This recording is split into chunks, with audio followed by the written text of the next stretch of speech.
Football की राष्ट्रीय स्तर की खिलाड़ी शालिनी उर्फ रोली को फुटबॉल खिलाड़ी रवि ठाकुर से प्यार हो गया। दोनों ही एक दूसरे को दिलोजान से चाहते थे। इसके बावजूद भी इन दोनों के बीच ऐसा क्या हुआ कि इस खिलाड़ी की प्रेम कहानी अधूरी ही रह गई। 20 फरवरी 2022 की शाम, समय यही कोई 5:30 से 6 बजे के आसपास का रहा होगा। जाड़े की शाम थी। वैसे भी जाड़ों में दिन छोटे और रात बड़ी होती हैं। उस समय भी शाम हो चली थी और शाम के धुंधलके ने प्रयागराज हाई कोर्ट के पास स्थित पोलो ग्राउंड और सड़क को अंधेरे में घेर रखा था। चूंकि यह सड़क वीआईपी है और लोगों का आवागम लगा रहता है, खासकर सुबह और शाम को वॉक करने वालों का उसी पोलो ग्राउंड में एक बहुत ही पुराना और गहरा कुआं भी है। ठंड के बावजूद उस पुराने कुएं से बदबू आ रही थी, जिसकी असहनीय दुर्गंध ने वॉक करने वालों और राहगीरों को अपने नथुनों पर रुमाल रखकर चलने पर मजबूर कर दिया था।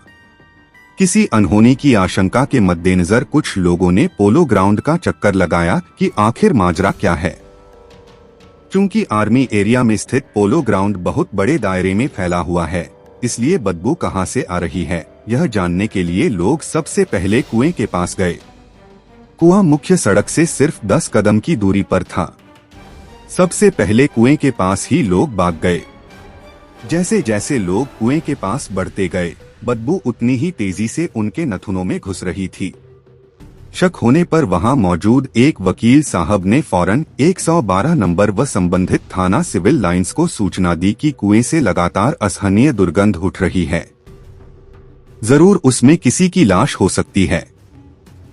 हमेशा उस कुएं से लाश ही बरामद की गई है, इसलिए उसे मौत का कुआं ही कहते थे। इस बात में या यह कहने समझने में जरा भी समय नहीं लगा कि उस कुएं में किसी का काम तमाम करके उसकी लाश फेंक दी गई है। बहरहाल सूचना मिलते ही प्रयागराज के थाना सिविल लाइंस की पुलिस और गश्ती गाड़ी पोलो ग्राउंड के अंदर घुसे और जब कुएं के अंदर झांका तो पाया कि एक सफेद रंग का बोरा उस कुएं में लगभग सूख चुका है। कुआं फिर थोड़ा बहुत पानी उसमें अब भी हमेशा रहता है पड़ा था। कुछ ही देर में एसएसपी अजय कुमार और सीओ संतोष सिंह भी वहां पहुंच गए। कुआं काफी गहरा था। बोरे को निकालने के लिए इंस्पेक्टर वीरेंद्र यादव ने फायर ब्रिगेड को फोन कर दिया। फायर ब्रिगेड कर्मचारियों ने कुएं के अंदर एक लंबी सीढ़ी डाली और अपने अपने मुंह ढककर उसके अंदर उतरे। जैसे तैसे बोरे को कुएं से बाहर लाया गया। उसे उठाने में जवानों को कड़ी मशक्कत करनी पड़ी क्योंकि बोरा काफी वजनी था। जब उस बोरे का मुंह खोला तो उसके अंदर एक युवती की लाश देखकर लोग दंग रह गए। अब जबकि बोरे को कुएं से निकाला जा चुका था तो उसमें से और भी तेजी के साथ दुर्गंध चारों तरफ फैलने लगी थी। युवती ने जीन्स टी शर्ट और पैरों में जूते पहन रखे थे। उसकी लाश देखकर पुलिस ने अंदाजा लगाया कि उसकी हत्या कोई 1 हफ्ता पहले करके उसकी लाश को ठिकाने लगाने के लिए हाथ पैर मोड़कर उसे बोरे में ठूस ठूस कर भरा गया था। उसके बाद सुतली और सूजे की मदद से बोरे को सिलकर कुएं में फेंका गया होगा। पानी में पड़े पड़े उस युवती की लाश लगभग फूल चुकी थी। चेहरा भी पहचानने में नहीं आ रहा था। सिविल लाइंस पुलिस ने वहां मौजूद लोगों से लाश की शिनाख्त करने को कहा, लेकिन वहां मौजूद कोई भी शख्स उसे पहचान पाने में असमर्थ था। लड़की कौन थी, कहां की रहने वाली थी, यह सब जानने के लिए जब महिला पुलिस ने उसके कपड़ों की तलाशी ली तो उसमें कुछ भी नहीं मिला। हाँ, मृतका की बाईं कलाई पर एक टैटू बना हुआ था और उस पर रवि नाम लिखा हुआ था। बहरहाल लाश का पंचनामा भरने के बाद उसे पोस्टमार्टम के लिए भेज दिया गया। एसएसपी अजय कुमार ने हत्या के इस मामले को सुलझाने के लिए सीओ संतोष सिंह के नेतृत्व में एक पुलिस टीम बनाई। टीम में थाना Virendra Singh Yadav, SSI Indradatt Dwivedi, SI Wajiullah Khan, Arvind Kumar Kushwaha, constable Rahul Kumar Gola, Rahul Kumar, महिला कांस्टेबल इंदु आदि को शामिल किया। अगले दिन कुएं में मिली जवान युवती की लाश की खबर शहर के सभी अखबारों में छपी और साथ ही उसकी कलाई पर बने टैटू पर रवि नाम गुदे होने का जिक्र किया गया तो पुलिस को उसकी शिनाख्त के लिए ज्यादा भागदौड़ की जरूरत नहीं पड़ी। प्रयागराज के ही थाना शिवकुटी के मोहल्ला शिलाखाना में रहने वाले राजेंद्र प्रसाद ने अगले दिन यानी 21 अप्रैल को जब अखबार में यह पढ़ा कि एक जवान युवती की डेड बॉडी पोलो ग्राउंड के अंदर पुराने कुएं से थाना सिविल लाइंस पुलिस ने बरामद की है, उसके हाथ पर बने टैटू पर रवि नाम लिखा हुआ है, तो वह थाने पहुंचे और इंस्पेक्टर वीरेंद्र यादव से मिले। वीरेंद्र यादव से उन्होंने डेड बॉडी देखने की इच्छा जाहिर की तो बिना एक पल गवाए इंस्पेक्टर ने उन्हें अपने मातहतों के साथ पोस्टमार्टम हाउस भेज दिया। लाश के चेहरे से जब कफन हटाया गया तो उसके पिता और परिजन फफक फफक कर रोने लगे। शव की शिनाख्त हो चुकी थी। मृतका का नाम शालिनी धुरिया उर्फ रोली था। उसके पिता राजेंद्र प्रसाद, मां व भाई बहन ने उसे पहचान लिया। घर वाले यह जानकर हैरान थे कि शालिनी तो गुड़गांव में नौकरी कर रही थी तो प्रयागराज कब आ गई। शालिनी पूरे परिवार की लाडली थी। उसकी हत्या से घर वालों का रोटोकर बुरा हाल था। पेशे से e rickshaw driver Rajendra Prasad के 4 बच्चों में सबसे बड़ी बेटी श्रद्धा, उससे छोटी शालिनी उर्फ रोली व उससे छोटे भाई बहन अंकित और स्वाति थे। बहरहाल उसके अंतिम संस्कार के बाद घर वालों से, खासकर शालिनी के पिता से जब यह पूछा गया कि उसकी कलाई पर जो रवि नाम लिखा हुआ है वह कौन है, शालिनी का उससे क्या संबंध है, शालिनी यहाँ से पहले कहाँ रहती थी, पुलिस को इन सवालों का जवाब मिलना जरूरी था, तभी वह शालिनी के हत्यारों तक पहुँच सकती थी। पूछताछ के दौरान शालिनी के पिता राजेंद्र प्रसाद ने बताया कि रवि उनकी बेटी का दोस्त है, उसका आपके घर भी आना जाना था। इंस्पेक्टर वीरेंद्र यादव ने पूछा। उन्होंने बताया कि शालिनी बहुत होनहार थी, वह राष्ट्रीय स्तर की फुटबॉल प्लेयर थी। परिवार की माली हालत को देखते हुए 2021 में दूसरे लॉकडाउन के खत्म होने के बाद वह नवंबर महीने में गुड़गांव चली गई थी और एक प्राइवेट कंपनी में जॉकर लगी थी। शालिनी ने एलडीसी कॉलेज से मार्केटिंग का कोर्स किया हुआ था। एक अच्छी फुटबॉल खिलाड़ी होने के साथ साथ उसे मार्केटिंग का भी अच्छा अनुभव था, इसलिए उसकी नौकरी लगने में कोई परेशानी नहीं हुई। दिल्ली में शालिनी किराए का कमरा लेकर रहती थी। फरवरी में उसकी मकान मालकिन ने हमारे घर फोन कर जब पूछा कि शालिनी प्रयागराज पहुंची कि नहीं तो हम सन्न रह गए, क्योंकि मकान मालकिन ने बताया कि शालिनी 13 फरवरी 2022 को ही प्रयागराज के लिए रवाना हो गई थी।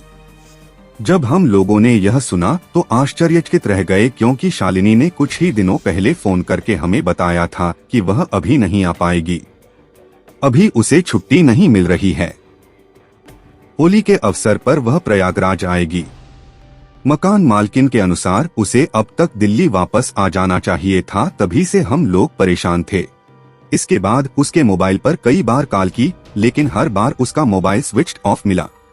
जब शालिनी की मकान मालकिन ने हमें बताया कि वह कहकर निकली थी कि प्रयागराज अपने घर जा रही है और 2 से 4 दिन में वापस आ जाएगी, तभी किसी अनहोनी की आशंका के मद्देनजर बिना पुलिस को सूचना दिए उसकी खोजबीन कर रहे थे। उसकी तलाश में शालिनी का प्रेमी रवि भी साथ साथ रात दिन उनके साथ एक किए हुए था। शालिनी का मोबाइल भी स्विच्ड ऑफ था, जिससे हमारी परेशानी और भी बढ़ गई थी। पूरा परिवार उसकी चिंता कर रहा था और जब वह हमें मिली भी तो लाश के रूप में। इतना कहकर राजेंद्र प्रसाद रोने लगे। राजेंद्र प्रसाद से रवि के खिलाफ तहरीर लेकर पुलिस ने जांच पड़ताल शुरू कर दी। आगे की कार्रवाई के लिए सिविल लाइंस थाना पुलिस को कहीं जाने की जरूरत नहीं पड़ी, क्योंकि शालिनी का प्रेमी, जो कि रेलवे स्टाफ क्वार्टर की लोको कॉलोनी में अपने बड़े भाई के साथ रहता था, उस समय वह थाने में ही मौजूद था। शालिनी के परिवार के साथ उसकी खोजबीन का नाटक वह शुरू से ही कर रहा था। रवि ठाकुर को फौरन पुलिस ने अपनी कस्टडी में ले लिया और पूछताछ शुरू कर दी। शुरुआत में उसने पुलिस को काफी बहकाने और भटकाने की कोशिश की, लेकिन जब पुलिस ने सख्ती की तो उसने शालिनी धुरिया की हत्या करके लाश को बोरे में भरकर कुएं में फेंकने से लेकर सभी जुर्म स्वीकार कर लिए। वैलेंटाइंस डे पर मिलने इतनी दूर से आई शालिनी की हत्या की जो कहानी सामने उभर कर आई वह कुछ इस प्रकार थी। शालिनी धुरिया उर्फ रोली और उसका प्रेमी रवि ठाकुर दोनों ही फुटबॉल के अच्छे खिलाड़ी थे। शालिनी के कोच अनिल सोनकर ने बताया कि शालिनी जब महज 6 से 7 साल की थी तभी से उसका रुझान फुटबॉल की तरफ था। सदर बाजार फुटबॉल ग्राउंड में वह फुटबॉल की प्रैक्टिस करती थी। शालिनी एक अच्छी फुटबॉल खिलाड़ी थी, गजब का स्टैमिना था उसके अंदर, बहुत ही प्रतिभाशाली खिलाड़ी थी वह। तपती दोपहर में भी वह बड़ी ही मेहनत, लगन और ईमानदारी के साथ इतने बड़े फुटबॉल मैदान में अकेले दम पर बाउंड्री पर चूने का छिड़काव करती थी। अपनी मेहनत और लगन से शालिनी धुरिया ने महिला फुटबॉल खिलाड़ी के रूप में बेहतरीन खिलाड़ी की छवि बना ली थी। अपनी बेहतरीन परफॉर्मेंस के चलते स्टेट व नेशनल लेवल पर शालिनी ने सिर्फ उत्तर प्रदेश के जिलों में बल्कि गोवा, दिल्ली, हरियाणा, पंजाब समेत विभिन्न राज्यों व जिलों में प्रयागराज जिले का तो नाम रोशन किया ही साथ ही सदर बाजार फुटबॉल एकेडमी का भी परचम फहराया था। शालिनी ने खेल के साथ साथ अपनी पढ़ाई लिखाई भी जारी रखी थी और गंगापार इलाके से बीए की पढ़ाई पूरी करने के बाद pulse private limited company Gurugram में नवंबर 2021 से जॉब करने लगी थी। खेल के दौरान ही शालिनी को रवि ठाकुर नाम के फुटबॉल खिलाड़ी से प्यार हो गया था। रवि मूल रूप से बिहार के जिला जहानाबाद के गांव मखदूमपुर का रहने वाला था। उसके पिता दिनेश सिंह रेलवे में नौकरी करते थे। उनकी पोस्टिंग प्रयागराज में ही थी, इसलिए सिविल लाइंस की रेलवे कॉलोनी में उन्हें क्वार्टर मिला हुआ था। उन्होंने करीब 5 से 6 साल पहले वीआरएस ले लिया और अपनी जगह अपने बड़े बेटे दिनेश ठाकुर को नौकरी पर लगवा दिया था। Ravi Allahabad sporting football academy का होनहार खिलाड़ी था। वह स्कूल नेशनल से अंडर 17 के तहत सीनियर स्टेट चैंपियनशिप खिलाड़ी भी रहा है। खेल के साथ वह इलाहाबाद यूनिवर्सिटी से बीए सेकेंड ईयर की पढ़ाई भी कर रहा था। शालिनी और रवि की प्रेम कहानी की शुरुआत लगभग 7 से 8 साल पहले खेल के दौरान मैदान में हुई। दोनों ही फुटबॉल के अच्छे खिलाड़ी थे, इसलिए प्रेम परवान चढ़ने में समय नहीं लगा। दोनों के पास एक दूसरे से मिलने का भरपूर समय था। खेल के बहाने रोज मुलाकात स्वाभाविक थी। इनकी प्रेम कहानी के बारे में दोनों के ही परिजन भली भांति परिचित थे। शालिनी तो रवि के प्यार में ऐसी दीवानी हो गई थी कि उसने अपने हाथ पर प्रेमी रवि का नाम तक गुदवा लिया था। इस तरह इनका प्यार परवान चढ़ता गया। लेकिन एक दिन रवि की थोड़ी सी गलतफहमी ने सब कुछ उजाड़ दिया। जब रवि को हिरासत में लिया तो पूछताछ करने पर रवि ने पुलिस को बताया, हाँ सर, मैंने उस चुड़ैल का गला दबाकर हत्या की है। वह थी ही इसी लायक। मेरी सच्ची मोहब्बत का उसने गलत फायदा उठाया था। बेवफा कहीं की मोहब्बत तो बेपनाह मैं उससे करता था और उसके मर जाने के बाद भी करता हूँ। लेकिन क्या करूं, उसके बिगड़ैल रवैये और हाई प्रोफाइल लाइफस्टाइल की चाह ने मुझे उसकी हत्या करने पर मजबूर कर दिया। हालांकि मैं ऐसा नहीं करना चाहता था, लेकिन उसके थप्पड़ से मैं इतना आहत हो गया था कि बर्दाश्त नहीं कर पाया, रोक नहीं सका खुद को। और रवि पुलिस को बताते बताते अतीत के झरोखे में चला गया। उसने बताया कि अभी हफ्ता भर पहले की ही बात है। उसने मुझे फोन करके कहा कि वह मुझसे वैलेंटाइंस डे पर मिलने प्रयागराज आ रही है। मैंने उससे चहकते हुए पूछा, सच बताओ रोली? शालिनी को रवि प्यार से रोली कहता था। मजाक मत करो, क्या सच में तुम मुझसे मिलने वैलेंटाइंस डे पर प्रयागराज आओगी? इतने दिनों बाद तुमने फोन किया है, मुझे यकीन ही नहीं हो रहा है कि मेरी से बात हो रही है। अरे बुद्ध, मैं तुम्हारी रोली ही हूँ और तुम ही से बात कर रही हूँ। तुम किसी भूत या चुड़ैल से बात नहीं कर रहे हो। यकीन नहीं आ रहा तो अपने कान में कसकर चिकोटी काट कर देखो, पता चल जाएगा। इतना कहकर शालिनी बात करते करते हंसने लगी। हाँ हाँ चलो, यकीन हो गया। अच्छा, अब यह बताओ कि गुड़गांव से तुम आ कब रही हो? रवि ने उत्सुकता से पूछा। सुनो, मैं 14 फरवरी को प्रयागराज पहुंच जाऊंगी। उस दिन हम दोनों खूब मौज मस्ती और सैर सपाटा करेंगे। उसके बाद मैं वापस दिल्ली चली जाऊंगी, शालिनी ने कहा। क्यों, क्या तुम अपने घर नहीं जाओगी? अरे नहीं बाबा, और यह बात तुम मेरे घर पर पापा या दीदी किसी से भी नहीं बताना, क्योंकि मैंने पापा से पहले ही कह रखा है कि मैं होली पर घर आऊंगी। मुझे इधर छुट्टी नहीं मिल रही है, समझे? शालिनी ने बताया। हाँ समझा। ठीक है, मुझे तुम्हारे आने का बेसब्री से इंतजार है, रवि बोला। इसके बाद हम दोनों के बीच काफी देर तक बातें होती रहीं। अंतत वह घड़ी भी आ गई जब 14 फरवरी की शाम शालिनी प्रयागराज जंक्शन के प्लेटफार्म पर उतरी। उसके आने से पहले ही रवि ने 10,000 रुपए का मोबाइल बतौर सरप्राइज गिफ्ट खरीद रखा था। वह शालिनी को वैलेंटाइंस डे पर मोबाइल उपहार में देना चाहता था ताकि उसकी प्रेमिका का प्यार और ज्यादा बढ़े। 14 फरवरी को तय समय पर शालिनी का प्रेमी रवि ठाकुर स्टेशन पहुंचा। उसे बाइक पर बिठाया और सीधे रेलवे स्टाफ की लोको कॉलोनी स्थित अपने आवास पर ले आया। यह गौरतलब है कि शालिनी धुरिया को 13 फरवरी को ही प्रयागराज आना था, लेकिन ट्रेन मिस हो जाने के कारण वह 14 फरवरी को वहां पहुंची थी। क्या शालिनी के और भी बॉयफ्रेंड थे? बहरहाल जब रवि उसे लेकर अपने कमरे पर पहुंचा तो उस समय उसके घर वाले टीवी देख रहे थे। शालिनी फ्रेश होने चली गई। जब वह फ्रेश हो रही थी तो रवि ने शक के आधार पर उसका मोबाइल चेक किया। उसे शक था कि उसकी प्रेमिका दिल्ली जाकर बदल गई है। उसके कई लोगों के साथ संबंध बन गए होंगे। मोबाइल की गैलरी में फोटो में शालिनी कई लड़कों के साथ स्टाइल में दिखी। फिर क्या था, रवि को उस पर गहरा शक हो गया। शालिनी जब बाथरूम से निकली तो रवि ने उससे पूछा, रोली तू दिल्ली जाकर बहुत बदल गई है, बेवफा है तू, अब तू पहले वाली रोली नहीं रही। जुबान संभाल कर बात करो रवि, अगर मैं तुमसे सच्चा प्यार न करती तो इतनी दूर तुमसे मिलने नहीं आती। अपनी औकात में रहकर बात करो। क्या सबूत है तुम्हारे पास जो मुझ पर इतना बड़ा इल्जाम लगा रहे हो? अरे छिनाल, शर्म कर जरा। सबूत है तेरा ये मोबाइल, इसमें तेरे यारों के साथ खिंचवाई गई फोटो। रवि गुस्से में बोला। क्या कहा छिनाल? तेरी हिम्मत कैसे हुई यह कहने की? एक बार नहीं 100 बार कहूंगा मादर कहीं कहीं। रवि ने उसे गाली दी। अब शालिनी से सहा नहीं गया।